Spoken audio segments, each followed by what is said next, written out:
Irie friends, welcome back to the channel. It's actually a beautiful day today. It's nice and cool, and we're also getting a little bit of sun here and there, so it's like peeking out, but for the most part it's pretty shady with a little bit of wind, which is perfect.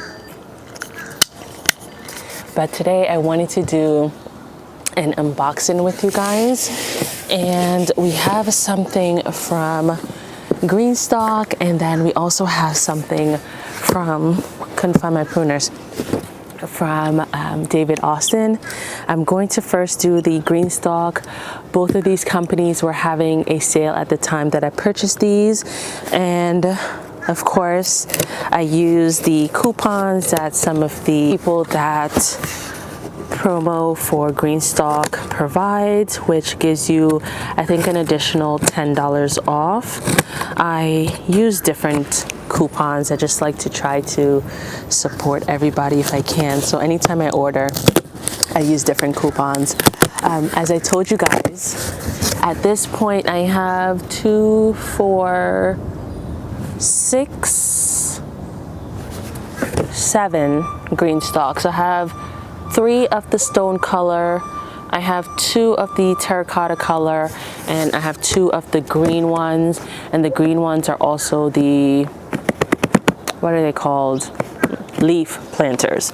So I'm going to be moving 2 of them in the front on the concrete patio area. And the way I've been moving most of my Greenstalks, I guess 3 are on wheels, the rest are not. I've been moving them by lifting them towards me and then kind of doing like this little weird shuffle, and that works on this deck because it's a little bit slippery, I guess. It allows the bottom part to slide a bit, which is helpful. But I'm thinking that when they go to the concrete, I'm going to be rubbing off that base part of the Greenstalk, so I definitely don't want to do that. But they were having a sale on their bases, and I thought this would be the perfect time to get the bases. They had the like a spinner base without the wheels, and then they had the one that I selected, and then they had the spinner one with the wheels, which was, I think, almost double the price of this one. I just needed something simple, and I've had them for all my planters already, so I thought I should just stick to what I know. So this is the, I think it's the mover base. So it looks like this. So it looks like this, and then they have the wheels, and you put the wheels in, and then this hose portion to direct the water out. And I think I also got some, I love their packaging, how they'll show like who packed your item. I know for my Greenstalks they'll give me an individual picture.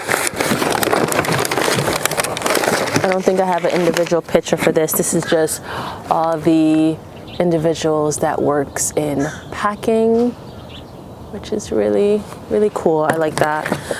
And then I was also gifted, I'm trying not to mess up this sticker, this cute little ladybug. Look at that. It's so cute. So they sent,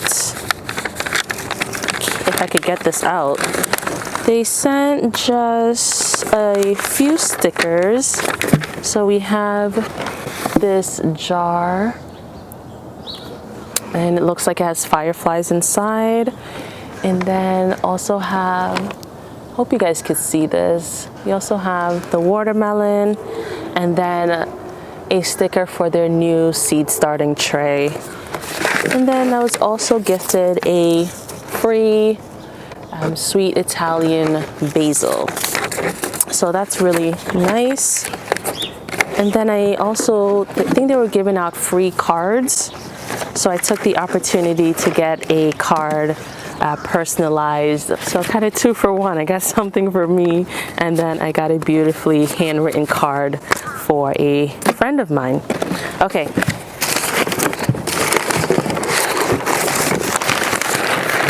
So that's pretty much it for that package. And then the most exciting one, not that the bases weren't exciting, because I'm excited about putting some green stalks in front and just creating a nice area to sit and maybe harvest some strawberries in the front. But let's see. So David Austin was also having a sale. I caught their 20% off, but it was just for select roses. I have 5 David Austin roses. 3 of them are the Emily Bront rose that I was planning to use just as in mass planting of that rose behind the bench. I'm rethinking it a little bit, because usually behind the bench I plant things that you need to access, like fruits or things like that. So maybe that plan has to change. And then I purchased 2 Bathsheba rose. They're like short climbers, and I have one on the deck alongside here. The other one unfortunately didn't make it, but the great thing about David Austin is that you can send back those roses in like a 5-year span if they didn't survive, and they will either give you a credit or a refund. So I have a planting guide for the roses here, and then we're gonna go through the different roses that I ended up selecting. I don't want to prick myself. Okay, I'm not even going to really take them up for you guys. Show you guys know what bare root roses look like. So pretty much that. I don't want to try to get all of them out, but as soon as I'm done with this video, I'm going to put those in some water so that the roots can get rehydrated. I wonder if they send a packing list so I don't have to. Okay, so I did purchase the IrieGardener rose. That is a climbing rose. It has, I would say, medium fragrance, and it's supposed to have almost like pinkish, creamish flowers. I was planning to put it like above my garage area. I wanted my husband to build like a little trellis area above the garage. I don't know if that's still gonna happen. That's another thing about climbers. Like, anytime I purchase it, I always say to myself, do not purchase any climbing rose until you have a definite space. So this one may just go in a container for now. Hopefully I find a space really soon, but I'll probably pot her up and just have her grow in a container just until I have a permanent space.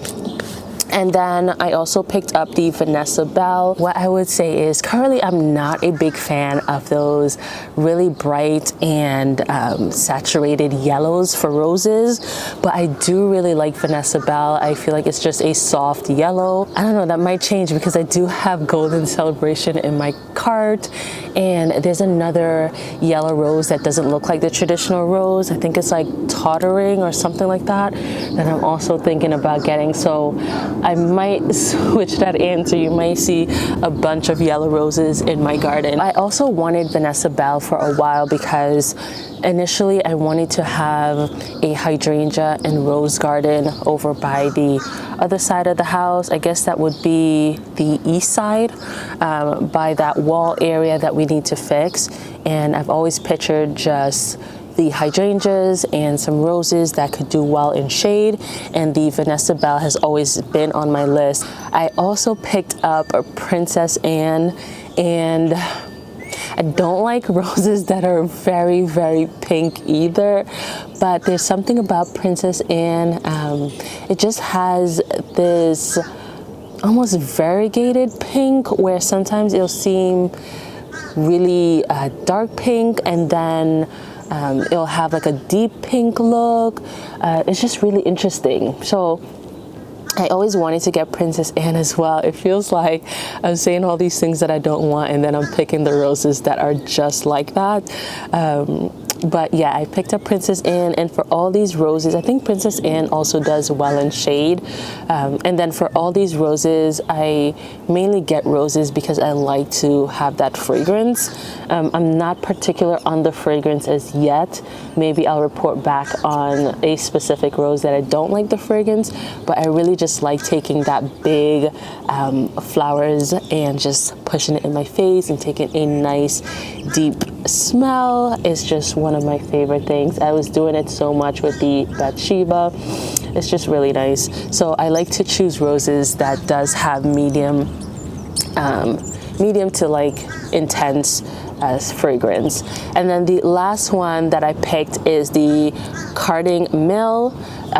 This I was a little bit worried about because I saw it in some other people's garden and it seems to get really big. But I really love the colors. I'm mostly drawn to those very apricot, almost like light yellow, but like a hint of pink. And I think that's why I mainly wanted that drift of Emily Bronte because it's just all those colors that I really enjoy in a rose. I just have like a couple more roses that I really want to get from David Austin, but at this point I think I'm just going to sit with these for now, and maybe next year I'll see if I catch another sale. I have no real plans for where I'm gonna put these roses at the moment. I know I want to get most of them by the east side with the partly shady area, but it's just not ready, and so I may just end up potting up all of these, which I'm not thrilled about, but we shall see how it goes. I'll definitely update you guys as to what happens with that. But that is going to be it for this video, guys. Thank you so much for joining me for this unboxing. Let me know if you guys have any David Austin in your garden and which ones are your favorite. I hope you guys are enjoying the wonderful early springs. Irie yourself, and I'll see you in the next one. Bye.